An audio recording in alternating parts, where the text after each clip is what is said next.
BNP সংস্কার বিরোধী নয়, তবে প্রক্রিয়ার নামে নির্বাচন আটকে রাখার কারণ নেই বললেন রিজভী। ন্যূনতম সংস্কারের পরই ভোট দেওয়া উচিত বললেন জামাত আমির। দেশে আশঙ্কাজনক হারে বেড়েছে সিজারিয়ানের হার। প্রসূতি ভর্তি হলেই নানা অজুহাতে করা হয় অস্ত্রোপচার। এগিয়ে বেসরকারি হাসপাতাল, স্বাস্থ্য ঝুঁকিতে মা নবজাতক। যুক্তরাষ্ট্রের শুল্ক আরোপে বাংলাদেশে নতুন সম্ভাবনা। বাড়তে শুরু করেছে বিদেশি অর্ডার। ধারাবাহিকতা বজায় রাখতে কৌশলী হওয়ার পরামর্শ।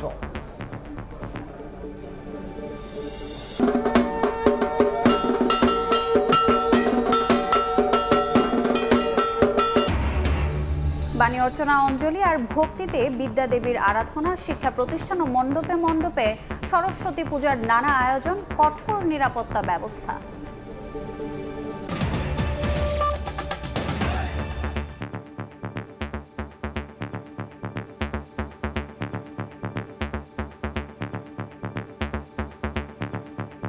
গণ অভ্যুত্থানের উপর দাঁড়িয়ে গঠিত সরকারের বিরুদ্ধে আন্দোলনে আহতদের সুচিকিৎসার ব্যবস্থা করতে না পারার অভিযোগ দুঃখজনক বলে মন্তব্য করেছেন গণসংহতি আন্দোলনের প্রধান সমন্বয়কারী জুনায়েদ সাকিব।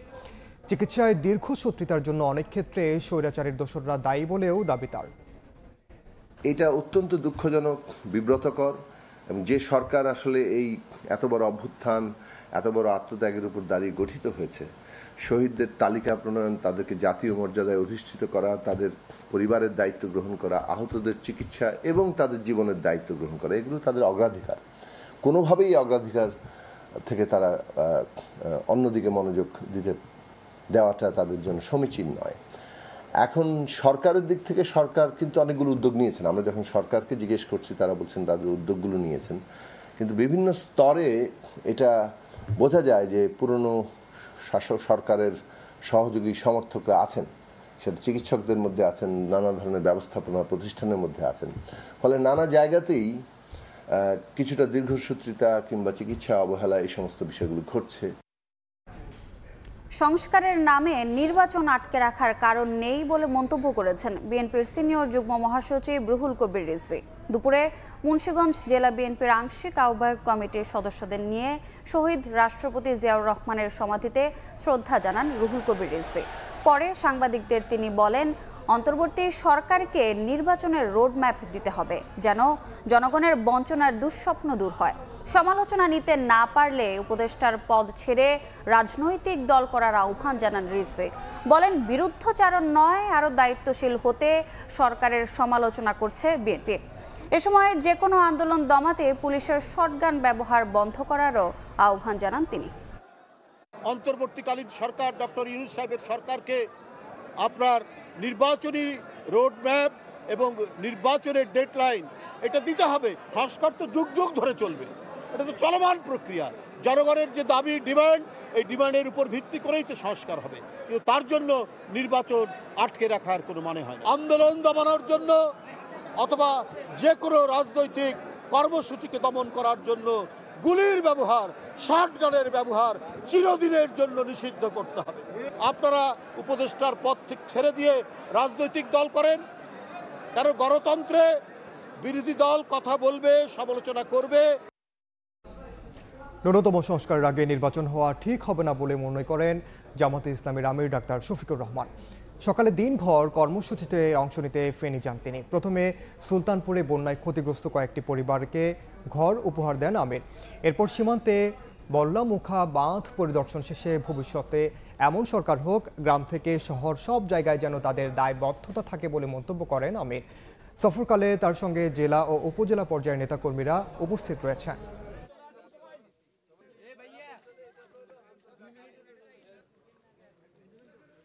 এমন একটা নির্বাচনে জাতির পাওয়া প্রয়োজন, যে নির্বাচনে আসলে স্বাচ্ছন্দ্যের সাথে প্রত্যেকটি ভোটার তার ভোট দিতে পারবে, আর প্রত্যেকটি প্রাপ্তবয়স্ক মানুষের ভোটও নিশ্চিত হবে। আমরা চাই এমন সরকার হোক, তাদের দায়বদ্ধতা থাকবে, সততা থাকবে, স্বচ্ছতা থাকবে, তাদের হাতগুলো দুর্নীতি থেকে মুক্ত থাকবে এবং জনগণের আমানতের খেয়ানত হবে না। দেশে সিজারিয়ান সেকশন বা অস্ত্রোপচারের মাধ্যমে সন্তান জন্মদানের প্রবণতা বাড়ছে আশঙ্কাজনক হারে। তথ্য বলছে দেশে সিজারিয়ান অপারেশনের হার পৌঁছেছে 31%। সমাজের শিক্ষিত ও সচ্ছল পরিবারের শিশুদেরই বেশিরভাগ ক্ষেত্রে জন্ম হচ্ছে এই অস্ত্রোপচারের মাধ্যমে। বিশেষজ্ঞরা বলছেন, অপ্রয়োজনে সিজারিয়ান সেকশন করা হলে ঝুঁকির মধ্যে পড়তে পারেন মা ও নবজাতক। কেন্দ্রীয়ভাবে সারা দেশে অডিটের ব্যবস্থা করলে এই হার কমিয়ে আনা সম্ভব। যদি সিজার না করেন, আপনি এখান থেকে যদি আগামীকাল চলে যান, চলে যাওয়ার পর যদি আপনার বেবির বা আপনার ওয়াইফের কিছু হয়, সে দায়ভার আমাদের না। তো স্বাভাবিক, এই কথা শুনে তো যে কোনো কেউ একটু ভয় পাবেই। দেন ভোরে আমার সিজার হয়ে যায়, এই আর কি। তো তখনও বুঝি নাই যে আসলে কত বড় ভুল একটা ডিসিশন নিতে যাচ্ছি। সাদিয়া আফরিন, স্বাভাবিক প্রসবের তীব্র ইচ্ছা থাকলেও সে সময়ে সিজারিয়ানে যেতে হয় তাকে। অস্ত্রোপচারের পর এখন তিনি ভুগছেন শারীরিক বিভিন্ন জটিলতায়। প্রচণ্ড ব্যাক পেন হয়। এমনও হয় যে রাতে যখন আমি শোয়ার পর আমাকে দেখা যায় আমার হাজব্যান্ডের হেল্প নিয়ে আমাকে আরেক সাইডে হতে হচ্ছে। আগের মতো কাজ করতে পারছি না, এই প্রবলেমগুলোই হচ্ছে। আর তলপেট স্থূলতা তো বেড়ে গেছে আগের থেকে। তলপেট ব্যথা, হ্যাঁ, এই সমস্যাটাও আছে। বুকে ব্যথা করে মাঝে মাঝে এখন। সোনিয়ার গল্পটাও একই। প্রসব বেদনা নিয়ে হাসপাতালে ছুটে যান এই গৃহবধূ।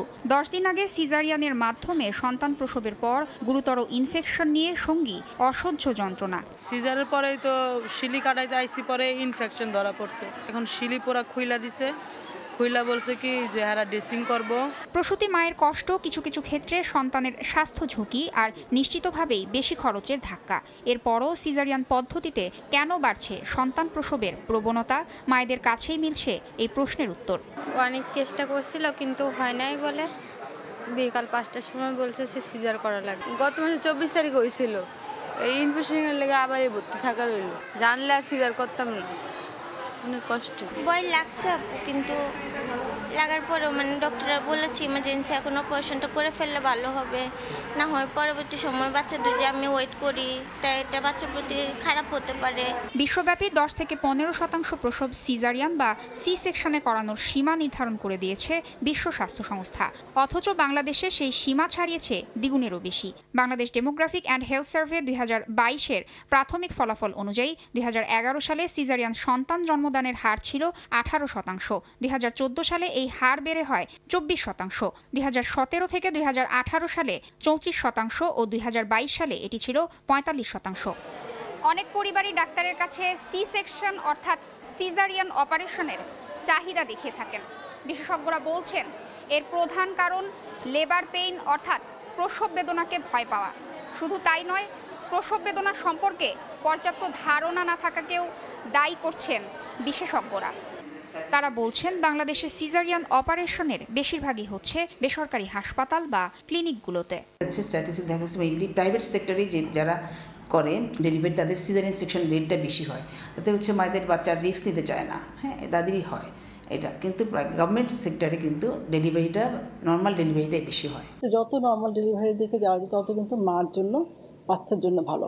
আমরা সিজারটা কখন করছি তখন ঝুঁকিপূর্ণ হয়ে যাচ্ছে মায়ের দিকটা এবং বাচ্চার দিকটা। মায়ের দিকটা সবার আগে আমি দেখছি যাতে মা ঝুঁকিতে না পারে, বাচ্চা যাতে ঝুঁকিতে না পারে। আইসিডিডিআরবির গবেষণায় উঠে এসেছে সিজারিয়ান অপারেশন নিয়ে 35 থেকে 49 বছর বয়সী প্রসূতি মায়েরা বেশি খরচ করছেন, যার মধ্যে শিক্ষিতের হার সবচেয়ে বেশি। কেন্দ্রীয়ভাবে সারা দেশে সিজার অডিটের একটি ব্যবস্থা করতে হবে।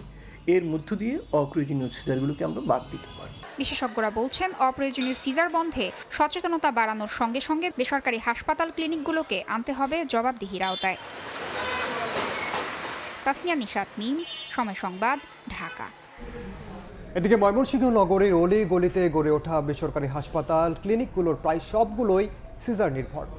অভিযোগ রয়েছে প্রসূতি রোগী ভর্তি হলে বিভিন্ন অজুহাতে করা হয় সিজার। ময়মনসিংহ মেডিকেলে যেখানে সিজার প্রায় 57%, সেখানে বেসরকারি হাসপাতাল ক্লিনিকে সিজারের হার 80%-এরও বেশি। অপ্রয়োজনীয় সিজারে হুমকিতে মা ও শিশুর স্বাস্থ্য। হোসেন আলীর ছবিতে ওবায়দুল হকের প্রতিবেদন। ময়মনসিংহের মুক্তাগাছার আলপিনা আক্তার সম্প্রতি প্রসব বেদনা হলে একটি ক্লিনিকে নিয়ে যাওয়া হয় তাকে। সেখানে দ্রুত সিজারের পরামর্শ দিলে রাজি হননি স্বজনরা। পরে ছুটে যান ময়মনসিংহ মেডিকেলে। এখানে কোনো সমস্যা ছাড়াই হয় স্বাভাবিক প্রসব। সুস্থ আছেন মা সন্তান দুজনেই। নরমালি ডেলিভারি হলো, এখন সবাই আলহামদুলিল্লাহ সুস্থ আছে। ময়মনসিংহ মেডিকেল কলেজ হাসপাতালের 1 কিলোমিটারের মধ্যে আছে অন্তত 450 বেসরকারি হাসপাতাল ক্লিনিক। তাদের সেবার মূল বিষয় প্রসূতি সেবা। অভিযোগ রয়েছে প্রসবের সময় না হলেও প্রসূতিদের সিজার করানো হয় এসব ক্লিনিকে। অপ্রয়োজনীয় সিজারে ঝুঁকিতে পড়েন মা ও শিশু। পরে অবস্থা জটিল হলে বিভিন্ন অজুহাতে তাদের পাঠানো হয় ময়মনসিংহ মেডিকেলে। 4 দিন পরে ছুটি দিছে, পরেতে আর কি সমস্যা অনেক না, ডাক্তাররা কইছে সিজার এগুলো সমস্যা হইছে। রোগী গেলেই সিজার, লাগলেও সিজার করে, না লাগলেও সিজার করে। গত এক বছরের তথ্য অনুযায়ী ময়মনসিংহ মেডিকেলে ৮,২৭৭টি সিজার এবং ৬,২০৬টি স্বাভাবিক প্রসব হয়েছে। বিভাগীয় স্বাস্থ্য কর্মকর্তা বলছেন, একই সময়ে বেসরকারি হাসপাতাল ও ক্লিনিকগুলোতে সিজার করা হয়েছে ৮০% এবং স্বাভাবিক প্রসব ২০%-এরও কম। চিকিৎসকরা বলছেন, সাধারণ প্রসবে বাড়তি ঝুঁকি মনে করেন অভিভাবকরা। ১২ থেকে 18 ঘন্টা মনিটরিং করা, এই রিস্কটা আমরা বাইরে নিতে পারি না, যার জন্য বাইরের হচ্ছে যে সিজারিয়ান সেকশন রেটটা বেশি। প্রত্যেকটা প্রাইভেট ক্লিনিকে নর্মাল ডেলিভারি ব্যবস্থা থাকতে হবে, যাতে রোগী আসলেই নর্মাল ডেলিভারি চেষ্টা না করে তারা যাতে সিজারিয়ান সেকশন করতে না পারে। বিশেষজ্ঞরা বলছেন, সিজারের প্রবণতা কমাতে মায়েদের সচেতনতার পাশাপাশি বড় ভূমিকা রাখতে হবে চিকিৎসকদের। সেই সাথে বেসরকারি হাসপাতাল ক্লিনিকগুলোকে আনতে হবে নজরদারির আওতায়। ওবায়দুল হক, সময় সংবাদ, ময়মনসিংহ।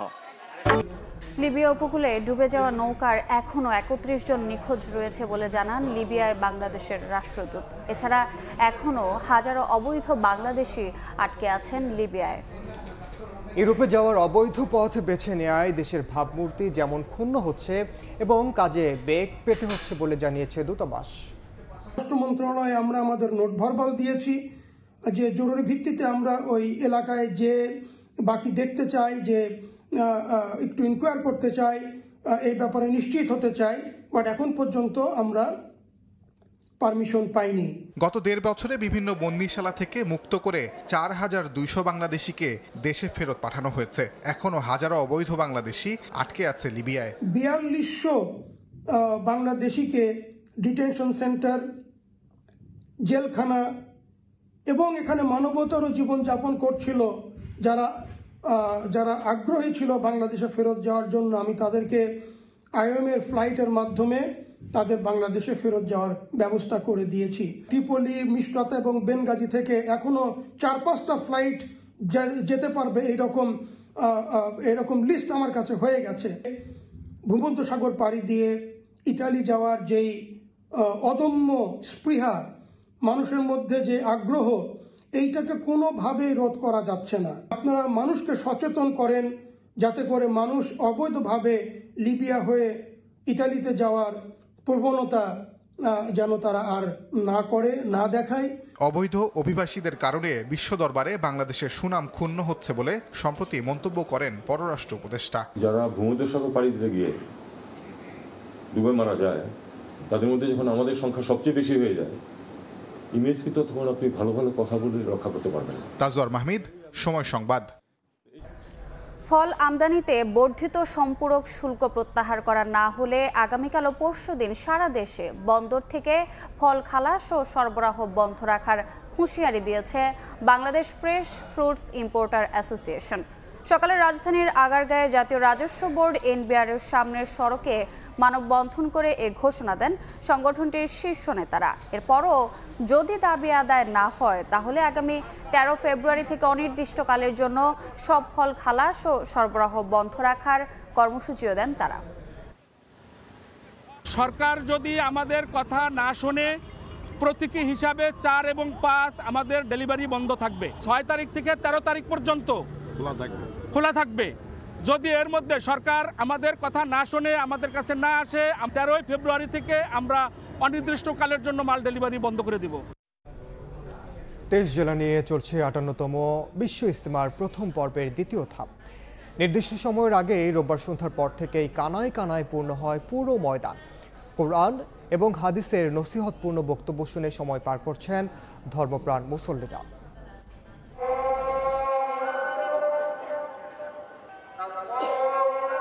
সোমবার ভোর থেকে টঙ্গীর তুরাগ তীরে ঢল নামে ধর্মপ্রাণ মানুষের। সৃষ্টিকর্তার নৈকট্য লাভের আশায় পরকালীন মুক্তির জন্য ইবাদত বন্দেগীতে মশগুল মুসল্লিরা। ফজরের নামাজের পর ইমান আমলের বয়ান চলছে খিত্তায় খিত্তায়। এ সময় কোরআন এবং হাদিস থেকে জীবনমুখী হুকুম আহকামের প্রশিক্ষণ নেন রাসূলের ভক্তরা। লাখ লাখ মানুষের অংশগ্রহণে সুষ্ঠু পরিবেশে ইজতেমা পরিচালিত হওয়ায় শুকরিয়া আদায় করেন সৃষ্টিকর্তার কাছে।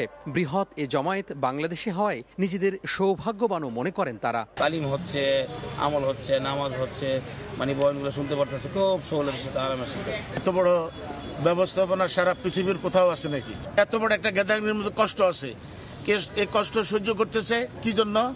আল্লাহকে রাজি খুশি করার জন্য। আল্লাহর কাছে আমরা কান্দাকাটি করতেছি, আল্লাহ আমাকে মাফ করে দাও, কাইজা ঝগড়া যাতে না হয়। নিজেদের ভুল বুঝতে পেরে যদি আমরা সবাই ঐক্যবদ্ধ হয়ে যাই, এটাই মুসলিম উম্মার জন্য একটা কল্যাণ।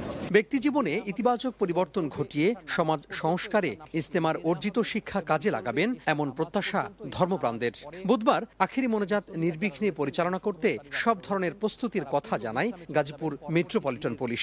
আমাদের যে নিরাপত্তা ব্যবস্থা যেটি ছিল প্রথম পর্বের প্রথম ধাপের, সেই একই নিরাপত্তা এখন আমরা কন্টিনিউশন করছি। আমরা এই কন্টিনিউশনের মাধ্যমে জনগণকে নিরাপত্তা দেওয়ার সকল ব্যবস্থা নিয়েছি। আগামী বুধবার আখিরি মোনাজাতের মাধ্যমে শেষ হবে প্রথম পর্বের দ্বিতীয় ধাপের আনুষ্ঠানিকতা।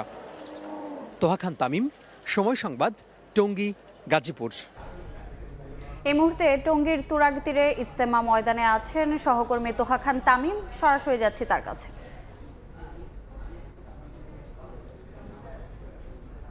বিশ্ব ইজতেমায় জোহর নামাজ আদায়ের পরে এখন বক্তব্য প্রদান করা হচ্ছে কেন্দ্রীয় মঞ্চ থেকে, এবং পাকিস্তানের একজন শীর্ষ আলেম মাওলানা জিয়াউল হক তিনি উর্দুতে বয়ান করছেন, যেটি বাংলায় তর্জমা করে দিচ্ছেন বাংলাদেশের একজন শীর্ষ মুরব্বী, শীর্ষ আলেম মাওলানা নুরুর রহমান। তো সব মিলিয়ে বলা যায় যে এখন যে বয়ান, সেই বয়ান চলছে। এরপরে আসরের নামাজ পর্যন্ত এই বয়ান চলবে, অর্থাৎ কোরআন এবং হাদিস থেকে যেই আলোচনা, সেই আলোচনা আসরের নামাজ পর্যন্ত চলবে। আসরের নামাজের পরে একজন বাংলাদেশের শীর্ষ আলেম, অর্থাৎ বাংলাদেশ যে কাকরাইল মসজিদের আলেম, তিনি বয়ান করবেন, চলবে মাগরিব নামাজের পর্যন্ত। মাগরিব নামাজের পরেই দিল্লি মার্কাজের শীর্ষ মুরব্বী মাওলানা আহমদ লাট তিনি বক্তব্য প্রদান করবেন। এভাবেই কিন্তু দিনের যে কার্যক্রম সেটি একের পর এক ধারাবাহিকভাবে চলতে থাকবে। ঠিক আমার পেছনে এই মুহূর্তে বেশ কড়া রোদ উঠেছে এবং রোদের যে কিরণ সেটি আসলে বেশ কড়াকড়িভাবে ছড়াচ্ছে। এই পরিবেশের মধ্যেই এখানে যেই আলোচনা, সেই আলোচনা শুনছেন এখানকার যারা অংশগ্রহণকারী রয়েছেন, অর্থাৎ 21 জেলা এবং ঢাকার যে একাংশের বাসিন্দারা, তারা এখানে অংশগ্রহণ করেছেন এবং শুনছেন। আমরা দেখতে পাচ্ছি যে মূল ময়দানে একেবারে লোকারণ্য, লোক ছাপিয়ে বলা যায় যে পাশেই, যে মূল ময়দানের পাশেই তারা অনেকে অবস্থান নিয়েছেন। পাশাপাশি আমরা গতকাল থেকেই দেখেছি যে গতকাল আখেরি মোনাজাত হওয়ার পরেই যে দ্বিতীয় ধাপের যে আয়োজন, সেই দ্বিতীয় ধাপের আয়োজনে অংশ নেওয়ার জন্য 21 জেলা সহ অনেকেই কিন্তু চলে এসেছিলেন এবং আজকে সকালে অনেকে এসেছেন। এছাড়া অনেকেই ভালোবেসে যারা প্রথম ধাপে অংশ নিয়েছিলেন তারাও কিন্তু অনেকে থেকে গেছেন, অর্থাৎ টানা 6 দিনের ইজতেমা করে একেবারে অনেকে যাবেন, এই ধরনের সংকল্প অনেকেই নিয়েছেন, যার দরুন মানুষের যে সংখ্যা, সেই সংখ্যা বেড়েছে। এছাড়া পুলিশের পক্ষ থেকে নানা ধরনের যে প্রস্তুতি প্রথম ধাপের জন্য নেওয়া ছিল সেটি এখন অব্যাহত রয়েছে এবং নিশ্চিদ্র যে নিরাপত্তা, সেই নিরাপত্তা ব্যবস্থা বিধান করা হয়েছে এখানে। এছাড়া আমরা কথা বলেছিলাম এখানে যারা সাধারণ যারা তাবলিগ জামাতের কর্মী রয়েছেন তাদের সাথে, তারা বলছেন যে বেশ এখন পর্যন্ত সুন্দর এবং সুষ্ঠুভাবে সম্পন্ন হচ্ছে। যদিও এত বড় একটি আয়োজনে নানা ধরনের ছোটোখাটো যেই কষ্ট বা ছোটোখাটো যে ভোগান্তি সেটি থাকবে, স্যানিটেশন ব্যবস্থা কিংবা বসার ব্যবস্থা কিংবা অজু গোসল সহ সব মিলিয়ে কিছুটা থাকবে। তা সকল ভোগান্তি স্বীকার করে তারা হয়তো এই যে বিশ্ব ইজতেমা, সেই বিশ্ব ইজতেমায় একেবারে আল্লাহ এবং তার রাসূলের জন্যই তারা এই কষ্ট স্বীকার করে তারা এখানে অংশগ্রহণ করছেন এবং এটি শেষ করবেন। তো আগামী বুধবার আখিরি মোনাজাতের মাধ্যমে শেষ হবে এই আয়োজন। এই ছিল বিশ্ব ইজতেমা টঙ্গী থেকে আমার হাতে সবশেষ। সরাসরি যুক্ত ছিলাম বিশ্ব ইজতেমা ময়দানে।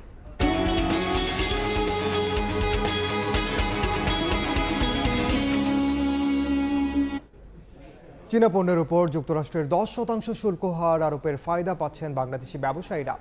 কৌশলগত বাজার হিসেবে বিদেশি বায়ারদের কাছ থেকে জানুয়ারি মাসে রেকর্ড অর্ডার পেয়েছেন তারা।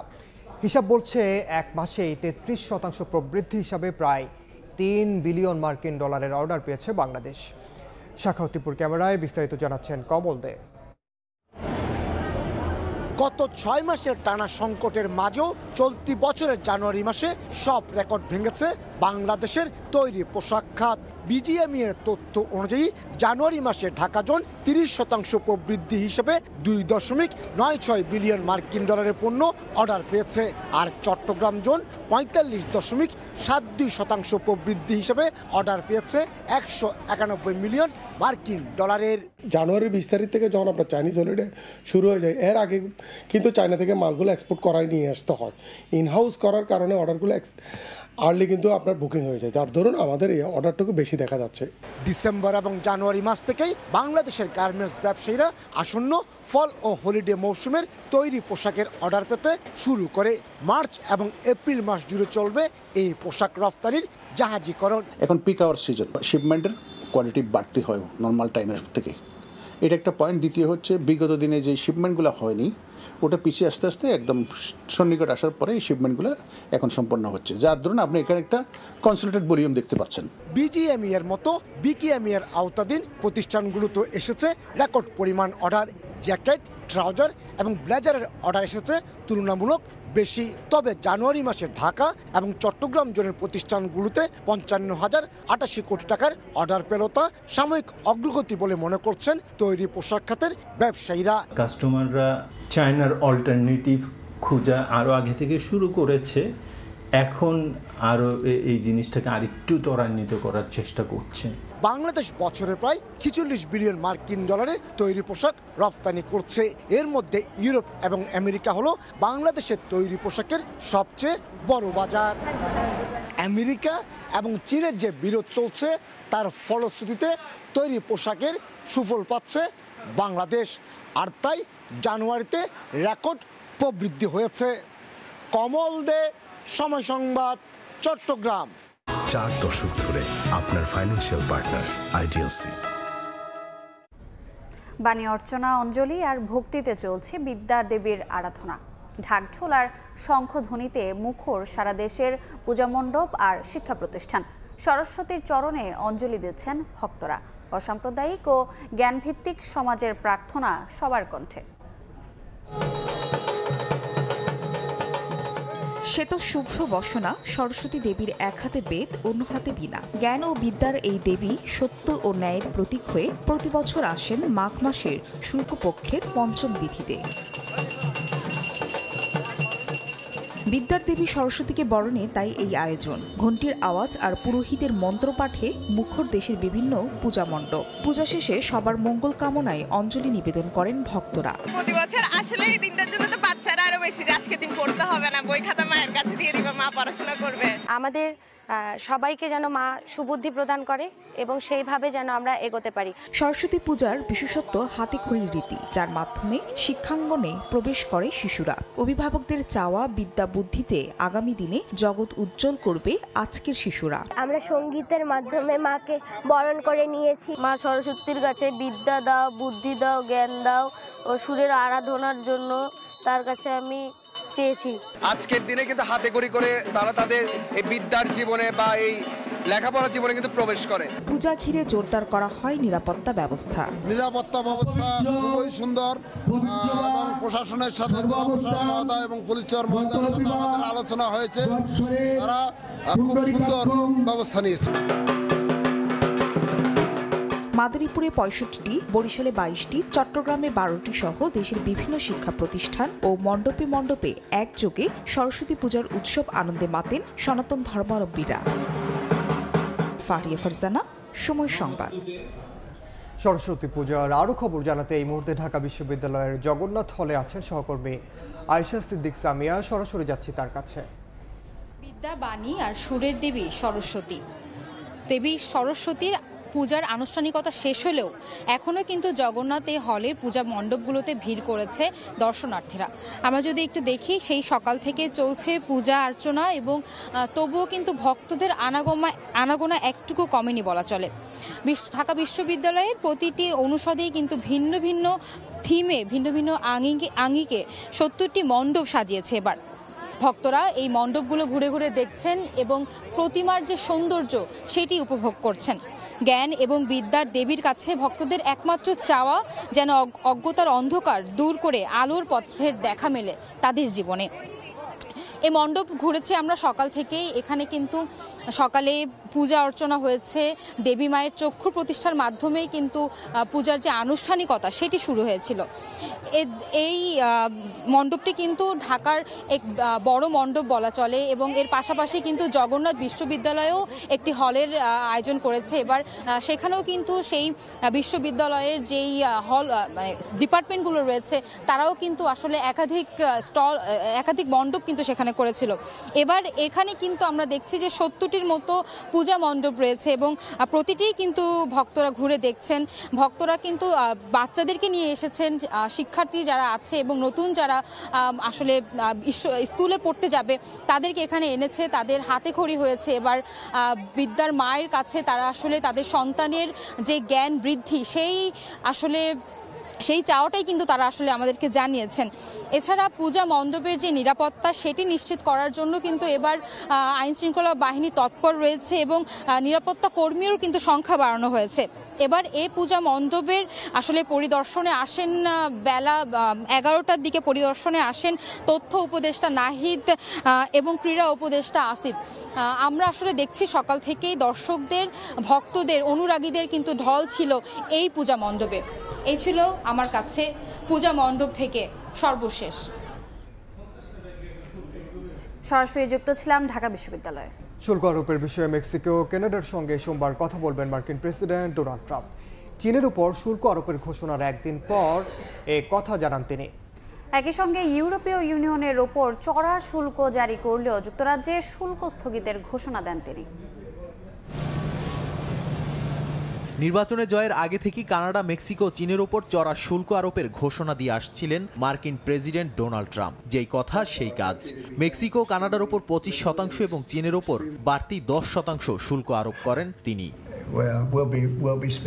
কানাডা ও মেক্সিকো এই দুই দেশই যুক্তরাষ্ট্রের বড় বাণিজ্য সহযোগী। দেশ দুটির পণ্যের ওপর ট্রাম্প শুল্ক আরোপের ঘোষণাও দেন। এখন এ নিয়ে সোমবার তিনি দেশ দুটির নেতাদের সঙ্গে কথা বলবেন বলে জানিয়েছেন। আগামীকাল সকালে প্রধানমন্ত্রী ট্রুডোর সঙ্গে কথা বলবো। আমি মেক্সিকোর সঙ্গেও কথা বলবো। শুল্ক আরোপ করার পরে আমি তাদের থেকে নাটকীয় কিছু আশা করি না। তাদের কাছে আমরা অনেক টাকা পাবো। আমি নিশ্চিত যে তারা আমাদের টাকা দিয়ে দিবে। এদিকে যুক্তরাষ্ট্রের ওপর পাল্টা শুল্ক আরোপের হুঁশিয়ারি দিয়েছে মেক্সিকো ও কানাডা। কানাডার প্রধানমন্ত্রী জাস্টিন ট্রুডো জানান, $155 বিলিয়ন মূল্যের মার্কিন পণ্যের ওপর 25% শুল্ক আরোপ করবে কানাডীয় সরকার। মঙ্গলবার থেকে $30 বিলিয়ন মূল্যের মার্কিন পণ্যের ওপর এই শুল্ক কার্যকর হবে। এদিকে ইউরোপীয় ইউনিয়নের ওপর শুল্ক আরোপের হুঁশিয়ারি দিলেও যুক্তরাজ্যের ক্ষেত্রে তা স্থগিত রাখার ঘোষণা দেন ট্রাম্প। মোটা দাগে বলা যায়, ট্রাম্পের শুল্ক নীতি মার্কিন অর্থনীতিকে চাঙ্গা করার একটি কৌশলগত পদক্ষেপ। তার নীতি দেশের অভ্যন্তরে সমর্থন পেলেও বৈশ্বিক অর্থনীতিতে অস্থিরতা তৈরি হতে পারে বলে মনে করছেন অনেকে। নাদিম মারজান, সময় সংবাদ। খেলার খবর। বিপিএল এর এলিমিনেটর ম্যাচে খুলনার বিপক্ষে ব্যাটিং বিপর্যয়ে রংপুর। এই মুহূর্তে মিরপুরে আছেন সহকর্মী নিয়ন মোহাইমিন, সরাসরি যাচ্ছে তার কাছে। একই ভুল করলো রংপুর রাইডার্স গতবারের মতো। এবারও একটা সেট আপ নিয়ে কিন্তু তারা তাদের প্লে অফে আসবার আগ পর্যন্ত খেলেছিল এবং প্লে অফে যখন তারা একটা নতুন সেট আপ নিয়ে আসলো এবং সেই সেট আপকে দলের সঙ্গে সামঞ্জস্য করবার সুযোগ দেওয়া হলো না, তার ফল কিন্তু আজ মাঠে তারা ভোগ করছেন। তারা উড়িয়ে এনেছেন আজ সকালেই James Vince, Tim David, Andre রাসেলের মতো টি-20 ফেরিওয়ালাদের। তবে তারা ব্যাট হাতে একেবারেই পারফর্ম করতে পারেননি। 1, 7 এবং 4 এই হচ্ছে 3 জনের ব্যাটিং নাম্বার। অর্থাৎ বোঝাই যাচ্ছে যে খুলনা টাইগার্স যেভাবে শুরু করেছিলেন, মেহেদী হাসান মিরাজ এবং তালহা জুবায়ের তাদের কোচ, তাদের যে প্ল্যান ছিল সেই প্ল্যানে তারা 100% সাকসেসফুল হয়েছেন এখন পর্যন্ত বলাই যেতে পারে। কারণ বোলিং ডিপার্টমেন্ট তাদের দুর্দান্ত পারফর্ম করেছেন। বিশেষ করে দেশিদের কথাই বলতে হয়। মেহেদী হাসান মিরাজ ক্যাপ্টেন হিসেবে খুবই ভালো পারফর্ম করেছেন, খুব ভালো বোলিং করেছেন। নাসুম আহমেদ, একই সঙ্গে হাসান মাহমুদ, তারা যখন পারফর্ম করেছেন প্রত্যেকে যাদের যে নিজ নিজ জায়গা থেকে এতটা 100-এর বেশি আসলে বলতে গেলে ডেলিভার করেছেন এবং যার ফল কিন্তু ভোগ করেছে রংপুরের যে একজন ব্যাটসম্যান আসলে দাঁড়িয়েছিলেন এবং চেষ্টা করে গেছেন শেষ পর্যন্ত। নুরুল হাসান সোহান অধিনায়ক, তিনি শেষ পর্যন্ত চেষ্টা করেছেন, কিন্তু নবম উইকেটে আসলে তিনিও যখন বিদায় নিয়েছেন শেষ আশাটুকু আসলে এই মুহূর্তে চলে গেছে। এবং আকিফ জাভেদ পাকিস্তানি একজন পেসার, তিনি এখন রংপুরের হয়ে কিছুটা চেষ্টা করছেন রানের গতি বাড়ানোর জন্য।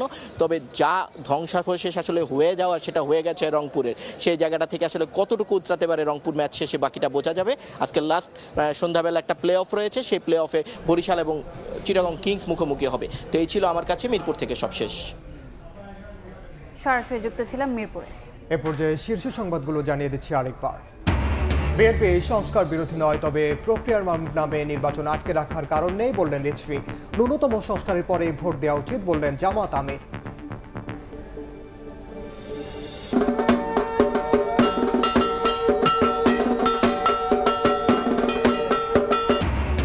বাণী অর্চনা, অঞ্জলি আর ভক্তিতে বিদ্যাদেবীর আরাধনা, মণ্ডপে মণ্ডপে সরস্বতী পূজার নানা আয়োজন, অশুভ আর অন্ধকার দূর হওয়ার প্রার্থনা।